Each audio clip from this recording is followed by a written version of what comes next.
2021도 1만855 판결은 보험사 기방지법이 시행되기 이전의 행위에도 그 법을 적용할 수 있는지가 문제된 사건이다. 이 사건에서 피고인은 통원치료로 충분한 병증임에도 불구하고 입원이 필요한 것처럼 꾸며 여러 차례 병원에 입원한 뒤 보험회사에 보험금을 청구하여 지급받았다. 이러한 행위는 2015년부터 2018년까지 계속되었는데 보험사 기방지법은 2016년 9월 30일부터 시행된 법이다.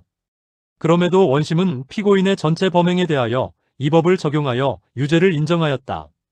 이 사건의 핵심 쟁점은 크게 세 가지이다. 첫째, 보험사 기방지법 시행 이전에 이미 이루어진 행위에도 그 법을 적용할 수 있는지 여부이다. 둘째, 보험금 편취 행위가 언제 완성되는지, 즉 범죄의 기수 시점을 어떻게 볼 것인지이다. 셋째, 여러 차례 반복된 행위를 하나의 범죄로 볼 것인지 아니면 각각 독립된 범죄로 볼 것인지의 문제이다. 대법원은 먼저 형벌법규는 행위 당시의 법률에 따라야 한다는 원칙을 명확히 하였다. 보험사 기방지법은 2016년 9월 30일부터 시행된 것이므로 그 이전에 보험금을 지급받아 범죄가 이미 완성된 경우에는 해당 법을 적용하여 처벌할 수 없다고 판단하였다. 또한 보험 사기는 보험금을 실제로 지급받는 시점에서 범죄가 완성되는 것으로 보아야 하므로 지급 시점이 법 시행 이전이라면 그 이후에 법이 만들어졌다고 하더라도 적용할 수 없다고 보았다.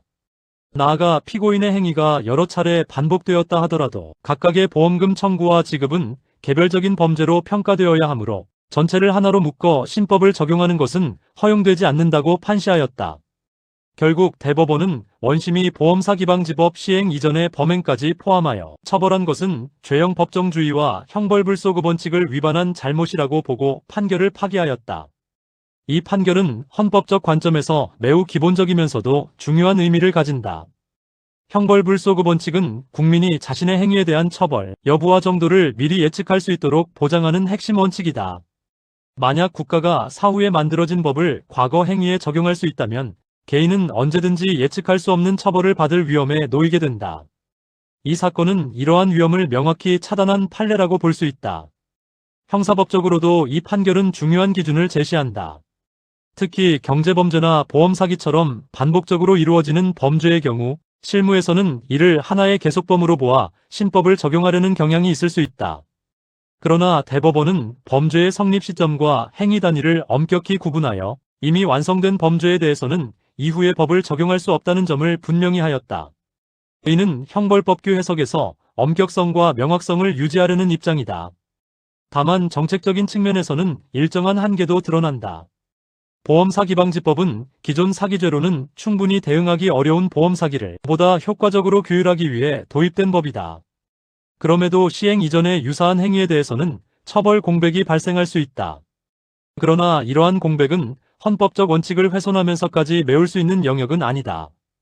형사법은 항상 국가의 처벌권과 개인의 자유 사이에서 균형을 유지해야 하며 그 균형의 출발점은 결국 죄형 법정주의에 있다. 결국 이 판례는 범죄가 사회적으로 비난 가능하다고 해서 언제나 처벌할 수 있는 것은 아니라는 점을 분명히 보여준다. 형벌은 반드시 법이 정한 범위 안에서 그리고 행위 당시의 법에 따라 행사되어야 한다는 원칙을 다시 한번 확인한 판결이라고 할 수 있다.